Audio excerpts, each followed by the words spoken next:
Okay, now let's talk about the last section of this equity chapter. So, in the last class, we basically focused on equity valuation, and we have done that from three perspectives. The first one is about using the dividend discount model, and the second one is about the free cash flow models, and the third one is about valuation ratios. So, the third method, which is valuation ratios, need to today's lecture. That is, we wanted to look deeper into these ratios. So basically what we will have to do today is about ratio analysis. Of course, if you're thinking about analyzing financial ratios, you have to deal with financial statement. So that's why today's lecture is also called financial statement analysis, right? Because we wanted to do our analysis based on accounting data from financial statements. So basically, we will want to focus on financial ratios that measure firms' performance. To be more specific, we want to examine a firm's investment decision and financing decision. So here we have this nice chart which gives you the basic structure of this today's lecture. So on the left-hand side, we're thinking about a firm's investment performance. So we're asking what is the profitability of this firm's investment. And on the right-hand side, we're thinking about the firm's financing decisions. That is, how this firm is using leverage. And we want to ask how robust this firm is using leverage. So let's back to the left-hand side.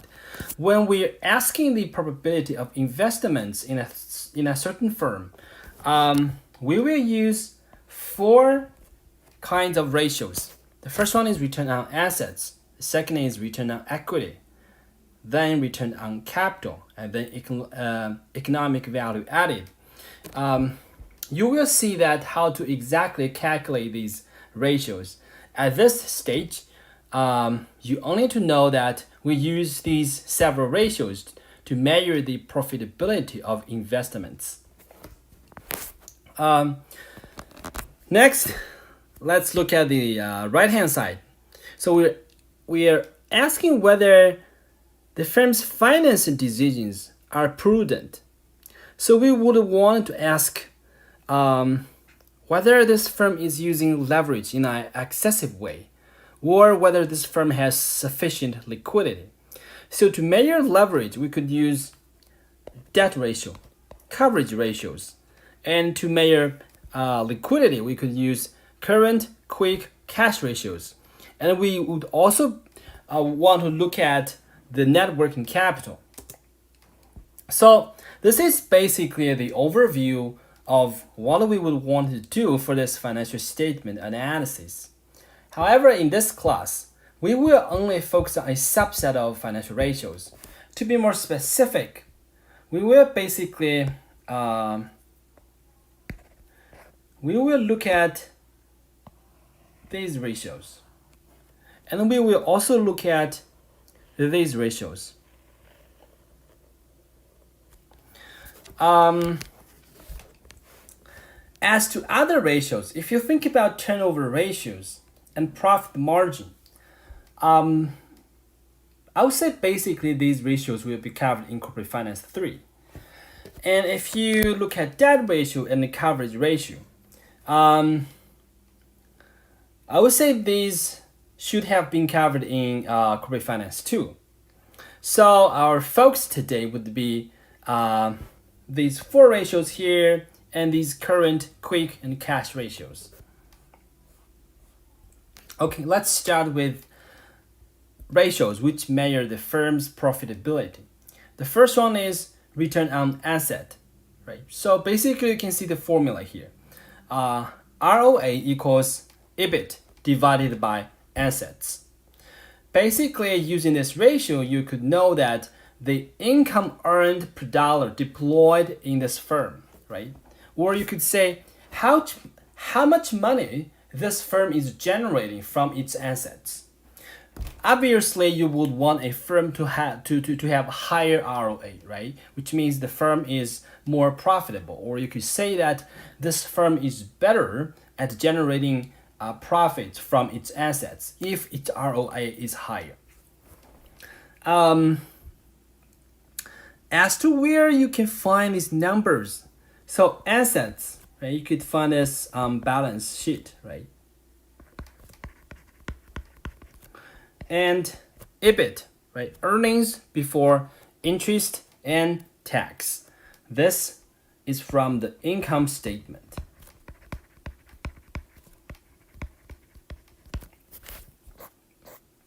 Okay, the second measure is return on capital. It basically measures the firm's ability of generating earnings from its long-term capital. Now, you can see the definition of long-term capital, right? So it's basically shareholders' equity plus long-term debt. So basically, you wanted to remove the effect of short-term debt, right, or current liability. So you would only focus on long-term capital as the denominator. And next, we have return on equity. So return on equity focuses on the profitability of equity investment. So you would use net income divided by shareholders' equity, right? So net income is essentially the bottom line of the income statement. As to shareholders' equity, well, you could get this data from balance sheet.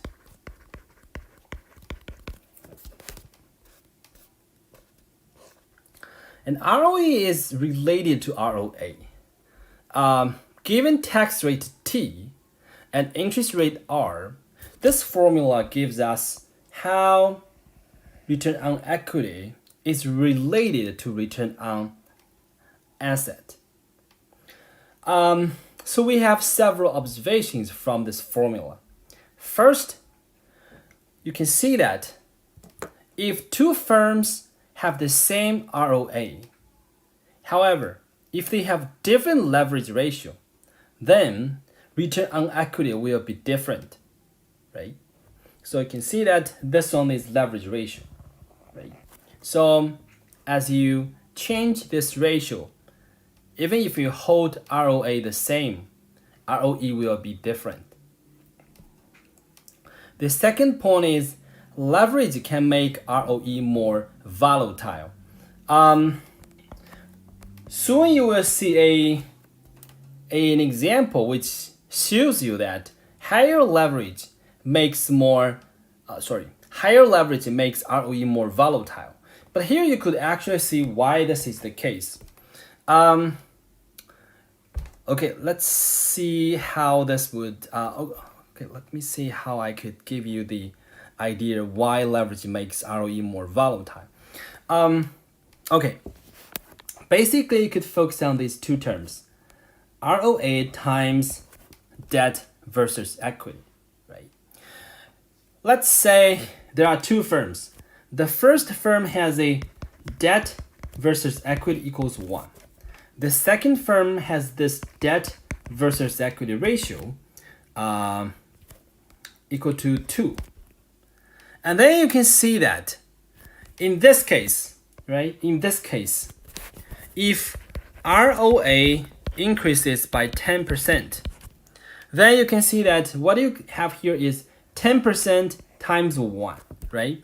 So the ROE is sort of like increases by 10%. It's not super accurate, but I hope this gives you the idea here. Now look at the second firm. Let's say the second firm has a debt equity ratio of 2. In this case, let's say ROA increases by 10%. Now you can see that this ROA times this larger number. So ROE would increases by 20%, right? So you can see that under these two cases, right, ROA increases by the same percentage. Both are 10%. However, the firm with larger leverage ratio, with a higher debt versus equity ratio, its ROE would actually increase by 20% versus this 10%, right? So this tells you that leverage could make ROE more volatile. Now, let's look at the third point. The third point says ROE only increases with debt if ROA is larger than R. Well, this actually is interesting, right? It basically says that for a firm, if its return on asset is larger than interest rate, then it should add some leverage. In this case, adding leverage will increase return on equity. And on the contrary, it means that if return on asset is smaller compared with interest rate, then adding more debt will actually hurt shareholders. Adding more debt will actually actually decrease the return on equity. This is actually a very easy to understand result, right? Think about what does ROA larger than R means here. So basically, if ROA is larger than R, it means that this firm earns more than it pays out to debt holders. That is, the return it generates from its project is larger than the cost of debt. This implies that the firm should use more debt to finance this project, right? Because the cost of debt is smaller compared with return. So in this case, as you add more debt, the surplus earnings will be larger, and this surplus earnings will be attributed to the equity holders. In this case, return on equity will increase. So, well, of course, when return on asset is smaller compared with the interest rate, then you will see that the opposite case will happen. The ROE will decline with more debt, right? Okay, we have this proof here. Oops, I forgot to add this note. This part should be optional, right? So let me add it in the lecture note now. Right, this should be optional.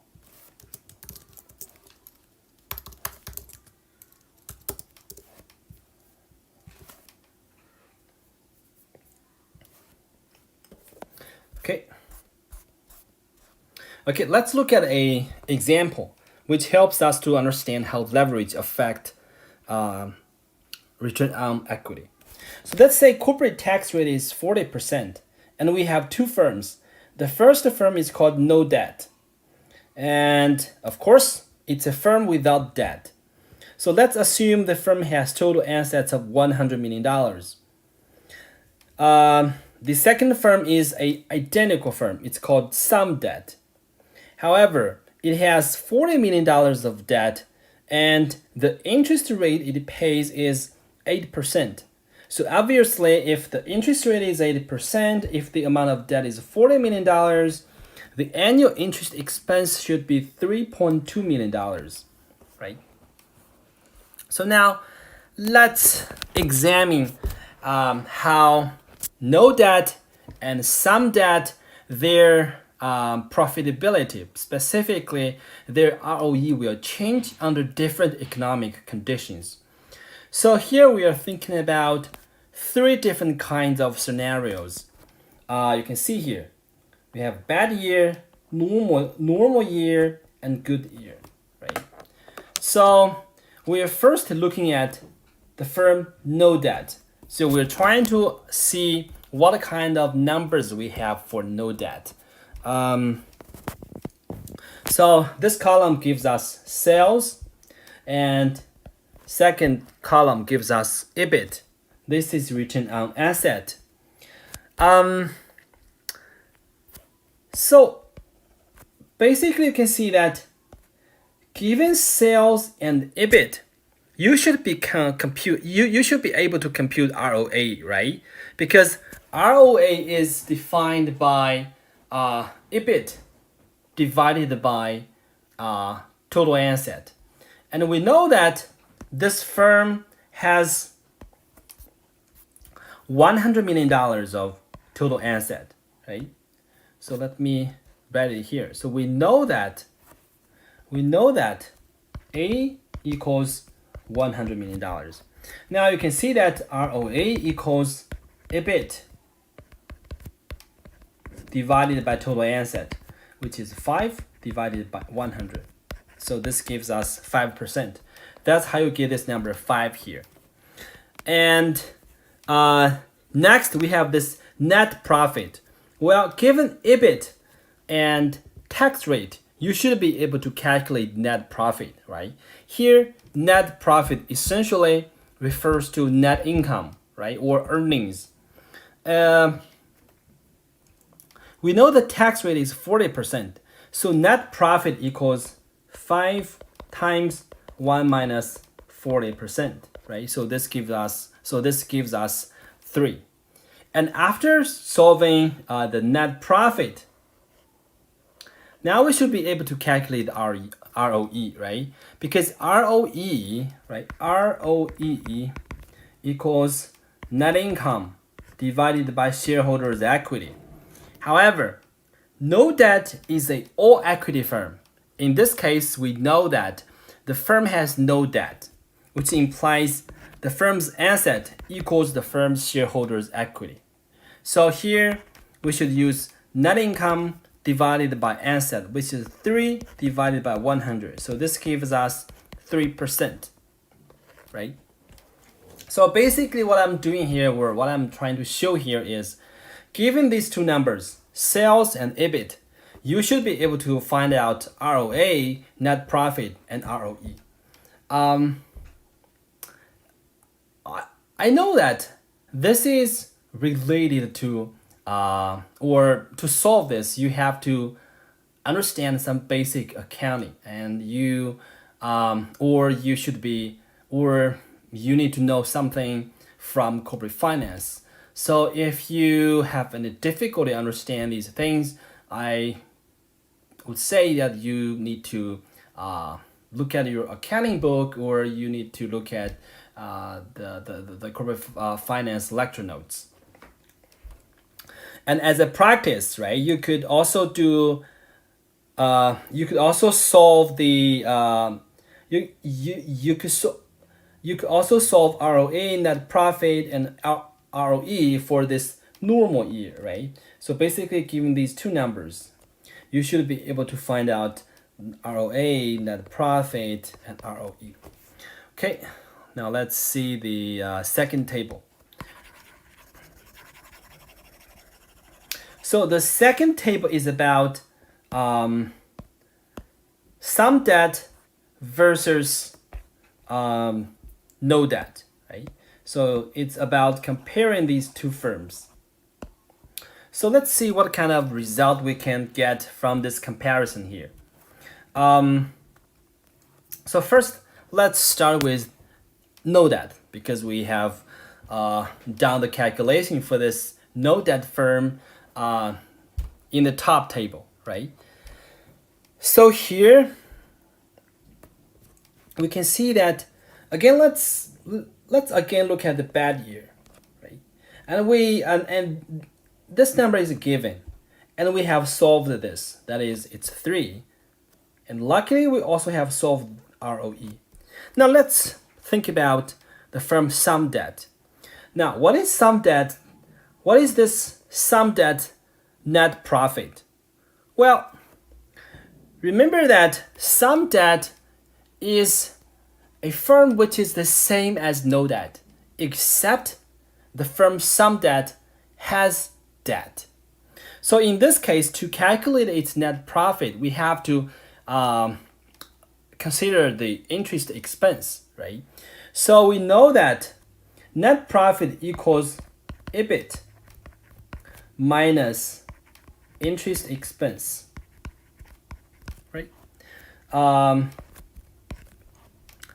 Times 1 minus corporate tax rate. So Ebit in a bad year equals 5. And interest expense, let me see what's the interest expense. It's 3.2. And corporate tax rate is 40%, right?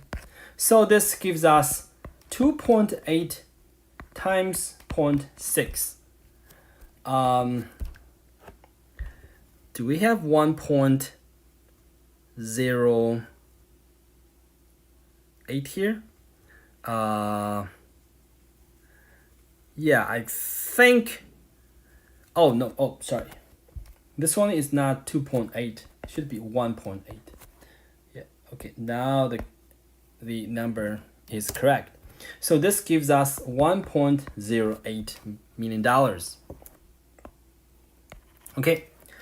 Now, what is the ROE here? Okay. For some debt, ROE equals 1.08 divided by shareholders' equity. And shareholders' equity equals total asset, which is 100, minus debt, which is $40 million. So it's 1.08 divided by $60 million. So this gives us 1.8%, right? So basically I have told you how to get these numbers. Again, as a practice, you should solve, let's say for this normal year, or you could solve for this good year. Okay, so now let's see what kind of lessons we can get from this table. Okay, if you look at the bad year, right, the ROE of no debt is 3. And the ROE of some debt is 1.8. So obviously 3 is larger than 1.8. Right? Now if you look at the normal year, so for this no debt, ROE is 6. But for some debt, ROE is 6.8. So the inequality reverses. Now we can see that the no debt firm's ROE becomes smaller compared with the some debt firm's ROE. Now let's say we're looking at this good year case. So the ROE for no debt is 9, and the ROE for some debt is 11.8. So we continue observe this relationship, right? That is, no debt has a smaller ROE, right? So what kind of result you can get here?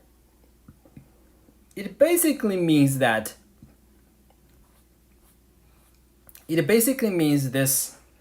second lesson. Leverage makes ROE more volatile, right? You can see that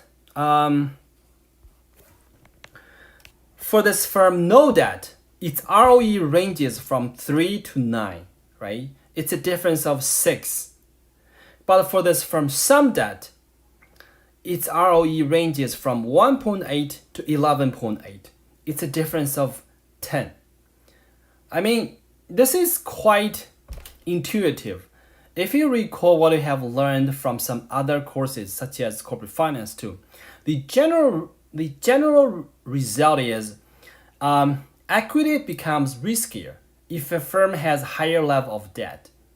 So here it's the same kind of lesson, right? Basically, if ROE becomes more volatile, then it means equity becomes riskier, right? So since we know equity becomes riskier if debt or if there is higher leverage ratio, then it's very natural to get the result that ROE becomes more volatile if a firm has higher leverage ratio. We have the last piece. So we can also verify that this relationship actually holds for both firms. So, maybe we could try to solve this and see whether it actually holds or not. Let's verify this equation actually holds. So let's look at the case of bad year, and we're looking at this firm some debt, right? So the ROE here is, so what's the ROE? 1.8%, right? Now let's look at 1 minus T times ROA plus ROA minus R times debt divided by equity. T should be 40%. So what is the ROA here? Well, you can see that the table does not directly give you some debt's ROA, but we know that these firms, they're essentially the same except they have different leverage ratio. So basically the firm some debt should have the same ROA as no debt. So its ROA is 5%. So we have 5% plus 5% minus 8% interest rate. And debt is, I believe it's $40 million. Equity should be $60 million, right? So let's do the calculation here. So we have 5% plus, this is 3% times 2 over 3. So I believe this should be 2%. Now we get this times, I should have minus sign here. So times 3%. So this gives us 1.8%. Well, you can see that obviously 1.8% equals 1.8%.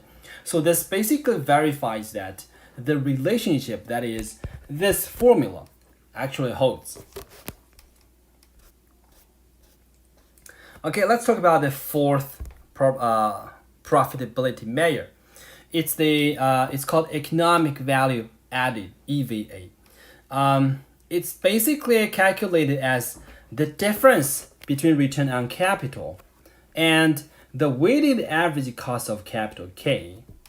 And then we would time this difference with the amount of long-term capital.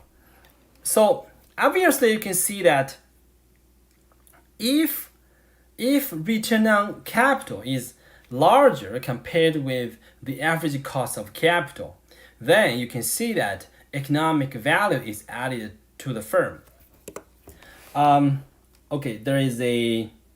This one is not correct. We should have if ROC is larger than K.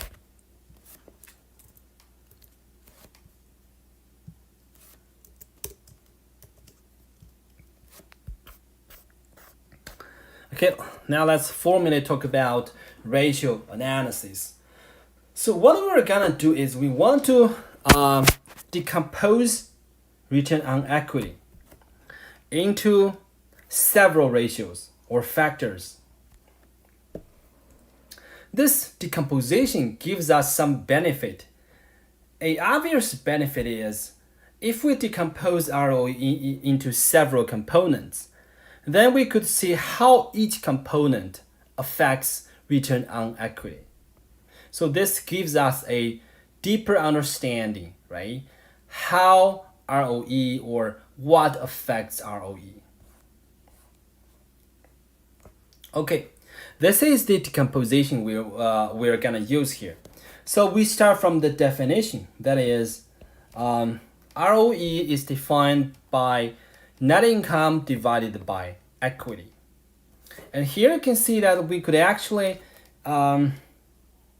decompose this ROE into 5 different terms.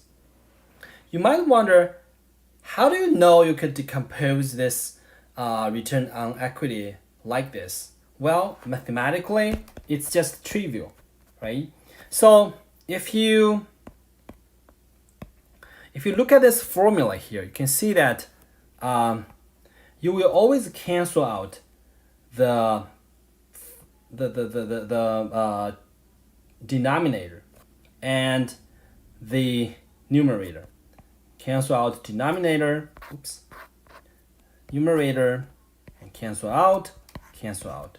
So now you would return to this original definition, right? Net profit divided by equity. So clearly this decomposition is valid, and the proof is just very easy. So what's the benefit of doing such a decomposition? Well, if you look at this decomposition, you can see that each term has some economic meaning, right? So what's this first guy? Well, this first guy gives you this tax burden ratio. The second guy gives you the interest rate burden ratio. And this is just your profit margin. And this is your asset turnover. And this one is your leverage. Again, you can see that this actually requires some level of understanding in accounting terms. So if you're not familiar with these definitions, let me go through these terms one by one, right? So first, net profit divided by pre-tax profit. This gives you this tax burden ratio. So what is pre-tax profit? It's essentially Ebit minus interest rate, right? Sorry, it's Ebit minus interest payment. What is net profit? Well, it's net income, or you could say it's Ebit minus interest payment minus tax. Now, what is Ebit minus interest? It's just earnings before tax, right? So it's EBT. And again, this becomes EBT minus tax, right? Well, clearly you can see that if you have higher tax, this tax burden ratio, this ratio will be smaller, right? So you can see that the first term gives you the idea, what is this firm's tax burden? To be more specific, if this ratio is smaller, then this tax burden of this firm is actually higher, right? Okay, now let's look at the second ratio.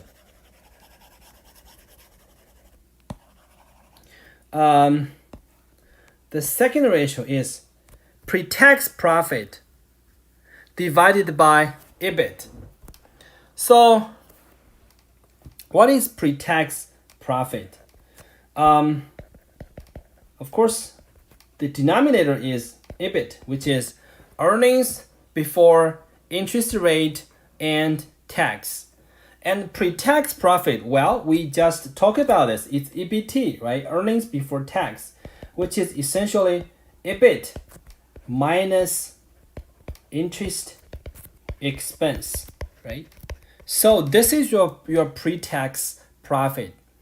Here you can see that this term indeed gives you the idea what is this firm's interest burden, right? You can see that if interest expense is higher, then this definitely tells you that this firm's or you could see that this ratio will be smaller, right? So basically, this implies that higher interest expense, then this interest burden ratio will be smaller. Okay, now let's look at the third term, right? The third term is this profit margin. Why this is called profit margin? Well, because EBT refers to earnings before interest rate and tax. So essentially, this gives you the firm's profit. And of course, profit divided by total sales, this gives you profit margin. And now let's look at the fourth term, sales divided by assets. This is called total asset turnover. And generally, if you have a larger number, right, if this ratio is larger, it implies that your total asset turnover is larger. It means that you're using the firm's asset in a more efficient way. Why this is the case? Well, if you look at this ratio, if you have a large number, right? If sales divided by assets is larger, this essentially means that you're faster, you're more efficient in turning your assets into sales, right? So you do want a larger number here. Now let's look at the fifth ratio, asset versus equity. Well, this is easy, right? Because asset equals debt plus equity.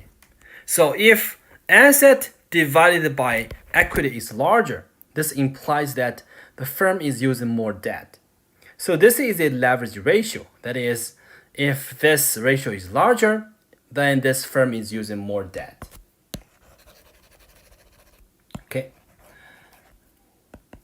I mean, the benefit of doing this is actually quite clear, right? You can see that if you have a certain ROE, then you could decompose this ROE into tax burden ratio, interest burden ratio, profit margin, turnover, and the leverage.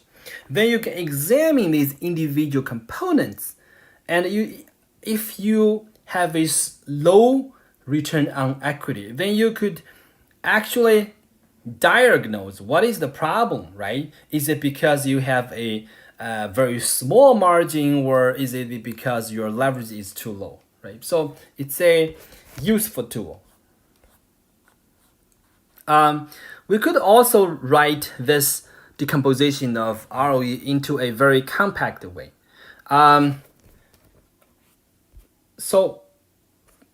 Okay, this is a little bit of confusing. Well, because you have to first talk about what does these letters represent. Okay, this is net income, right? So this one is net income. This is earnings before tax. So this gives us tax burden ratio. Oops. Tax burden ratio. So this gives us interest burden ratio. And this gives us the profit margin. And this is essentially sales versus assets. So this is about asset turnover. And this one is asset divided by equity. So this gives us leverage ratio. Basically, this formula is exactly the same as this one here, right? The only difference is we are using some short names to make this formula more compact. Let's further dig deeper into this decomposition. So we have understood ROE can be decomposed into these 5 different components. If you look at these individual components, and you can see that margin times turnover actually gives you return on asset. Why this is the case? Well, because margin, what is margin? Margin is given by Ebit divided by sales. What is the asset turnover? It's sales divided by assets. And then you could cancel out sales. This gives you only Ebit minus assets.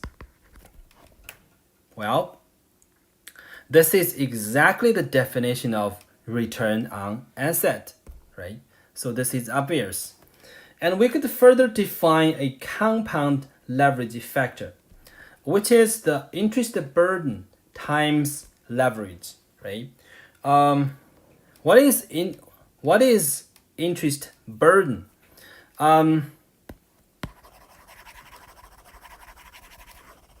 So interest burden is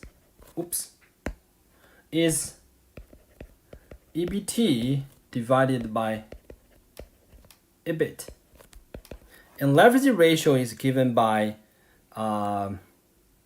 asset divided by E, that is equity. And if we define compound leverage factor as this, then we could actually have a shorter formula, right? So ROE equals tax burden times ROA times compound leverage factor. Okay. Now let's see this example, this ratio decomposition analysis for no debt and some debt. Again, we're dealing with these firms with funny names. So we have basically done the calculation for the first column. Right? We have shown that no debt has an ROE of 3% in a bad year, and some debt has a smaller ROE, which is 1.8 in a bad year. And of course, we also have solved ROE for normal year and for good year. And this one is given, right? Net profit. We can get this net profit. Well, if you go back to the example here,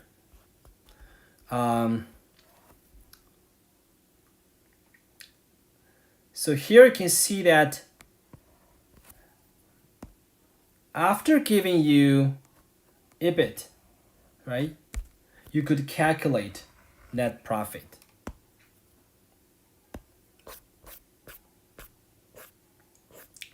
So we have the net profit here. And okay, so after getting net profit and pre-tax profits, we could actually find out the tax burden ratio, which is 0.6. How do you get 0.6? Remember that the corporate tax rate is 40%, right? So basically, no matter what is your EBT, that is earnings before tax, no matter what is your pre-tax profit, net profit is always earnings before tax times 1 minus 40%. And you could cancel out EBT. This gives you 0.6, right? What about the third column, right? What about this guy?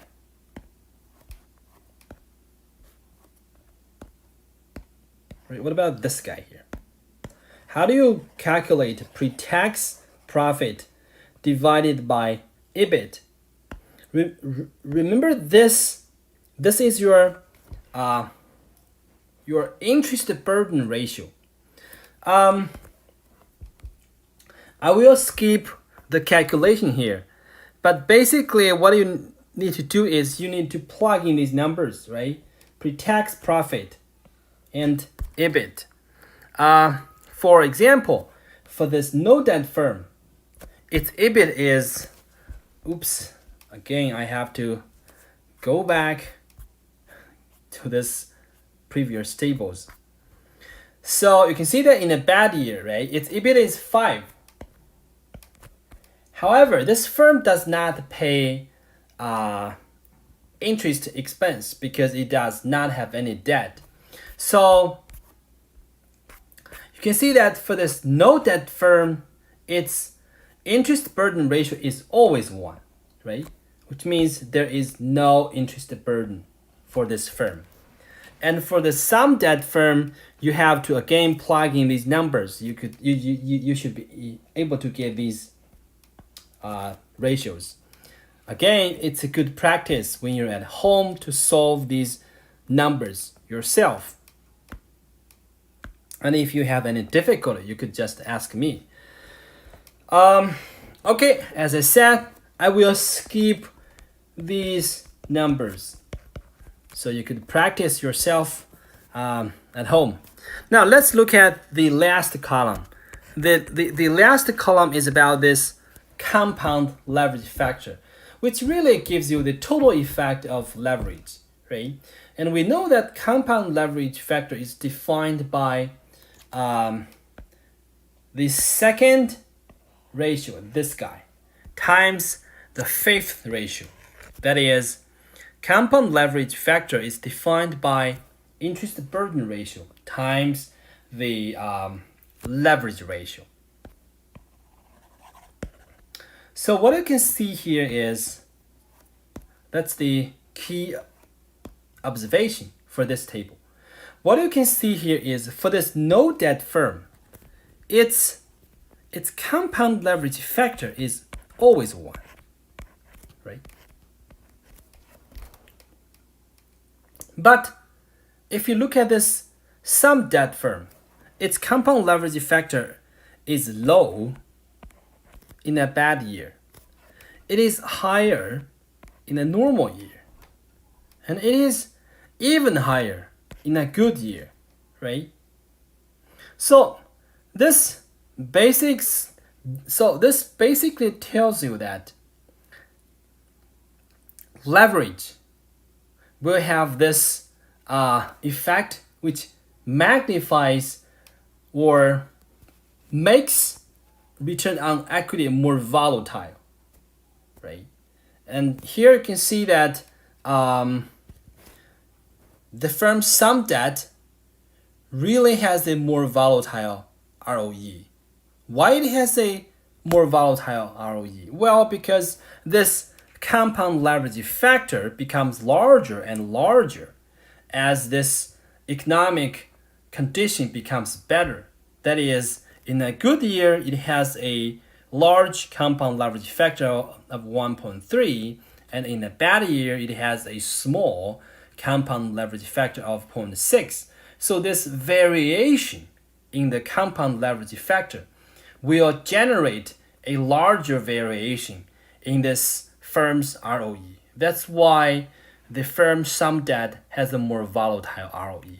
So this is really a different perspective to understand how leverage affects ROE, right? So here we're from the perspective of compound leverage factor. Okay. I guess I have talked about this slide.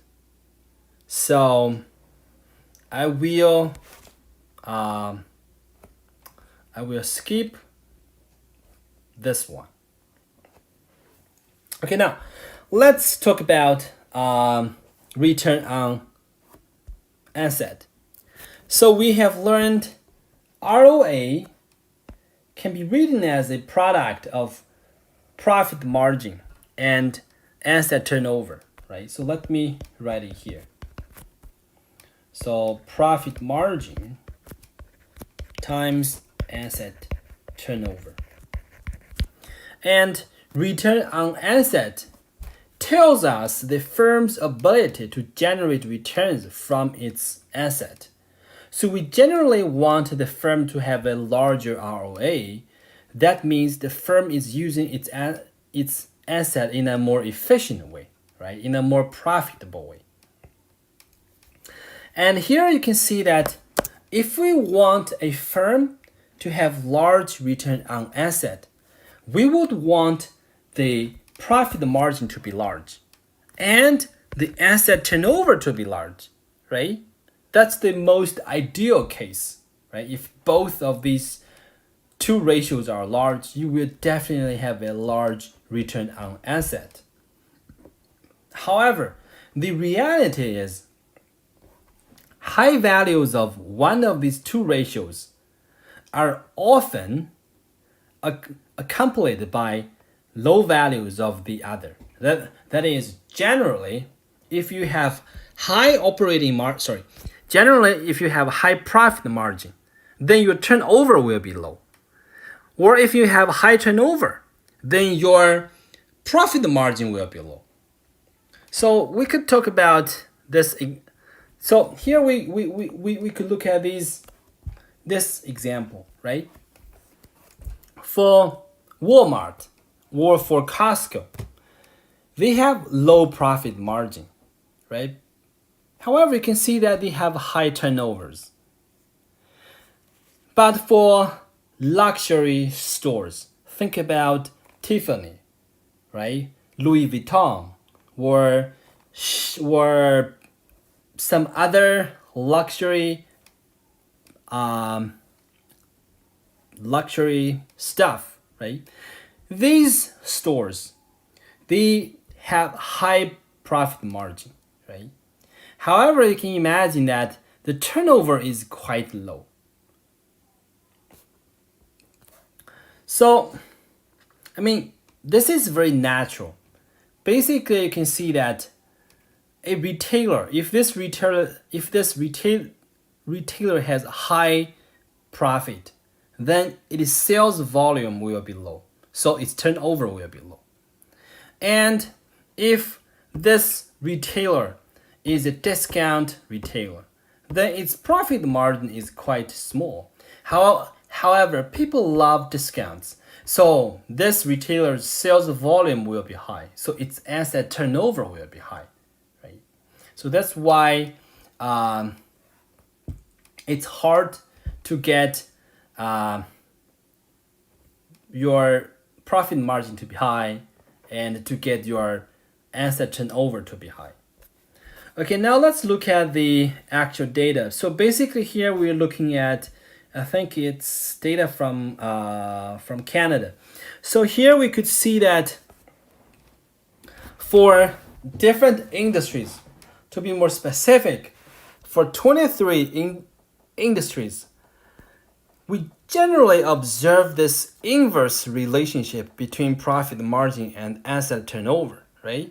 For example, you could see that utility has this high profit margin, but its turnover is very low.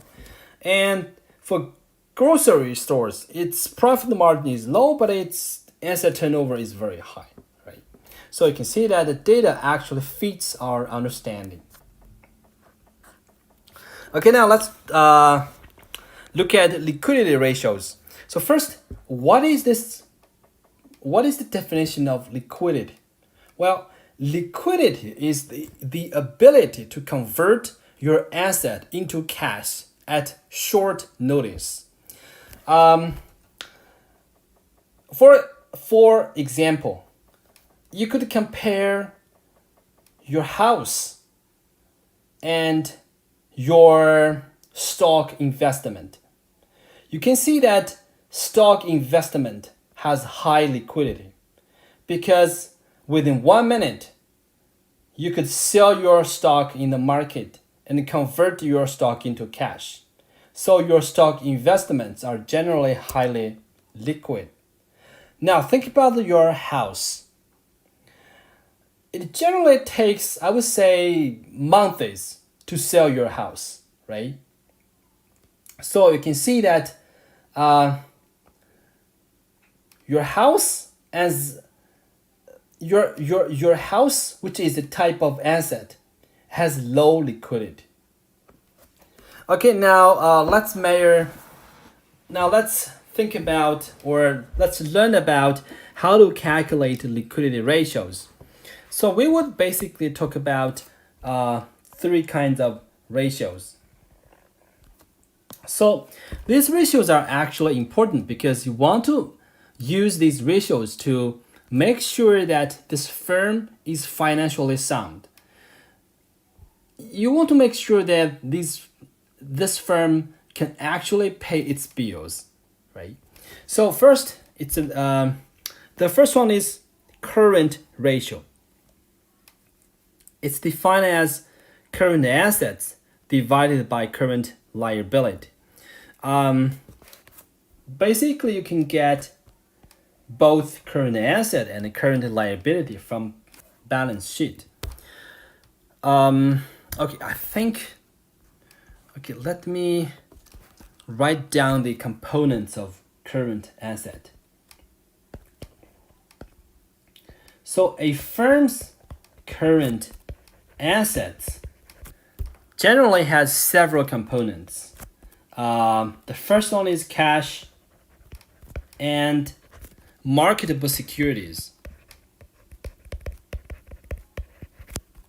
And what's the second component? I guess it's inventory. The third component is account receivables.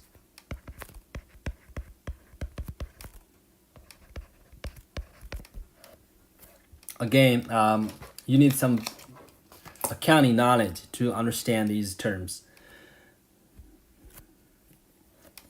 Okay, so current ratio is defined as current asset divided by current liabilities. So basically the idea of current ratio is you want to understand whether this firm can use its current asset to pay off its current liability, right? So generally you can imagine you want this current ratio to be larger than 1, right? That is, if the firm has to liquidate its current asset, then you want to make sure that through selling its current asset, it can meet its short-term obligations. It can pay its current liability. The second more aggressive ratio is quick ratio or acid test ratio. This one is similar to current ratio. The difference is you will not use current asset as the numerator because current asset contains 3 parts, right? It contains cash, inventory, and accounts receivable. So here you want to be conservative because you can imagine that potentially the inventory, maybe it is hard to convert inventory into cash. So you want to remove inventory from your equation. So here, quick ratio is calculated as cash and marketable securities plus accounts receivable divided by current liability. Then you could also get more aggressive, right? You could just calculate this cash ratio. So judging from the name, you would know that the numerator will only be about cash, right? So you will actually remove this accounts receivable and you will just use cash and marketable security divided by current liability. So obviously these ratios have their economic meanings. For example, if cash ratio is larger than 1, it means that the firm can use its cash to pay its current liabilities. So this means this firm is very financially sound, right? It is very prudent. Okay, now let's see this example here and learn how to calculate the liquidity ratio. This is actually very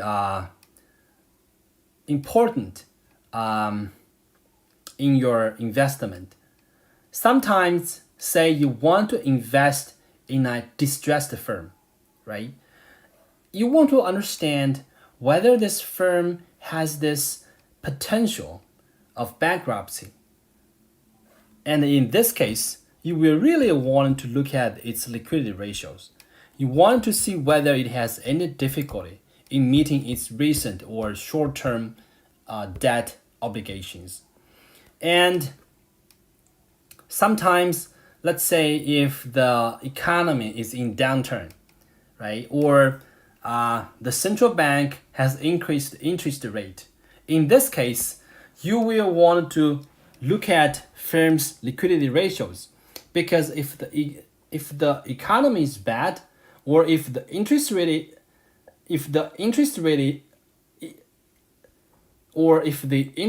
is high, then potentially these distressed firms will actually have more difficulties in pay their short-term debt. So in this case, you will want to examine more carefully the liquidity ratios of these distressed firms. Okay, enough talking. So let's calculate liquidity ratio. So here we are having a firm here. This is good practice, right? You have both income statement and balance sheet. So if you're not familiar with financial statements, this is good practice. So here we basically would focus on this balance sheet, because to calculate liquidity ratios, we only need current asset and current liability. So first, let's look at current asset. Have to understand major components of current asset. Right? So you can see that this is current asset. And plant and equipment, this is really fixed asset or long-term asset. Now, what is this current liability? Well, accounts payable and short-term debt. This gives you current liability. Of course, you wouldn't include long-term debt in your current liability, because it's, as the name suggests, it's long-term. Okay, so now we could find out the current liability is, let's see which year we want to focus on here, because we have multiple years.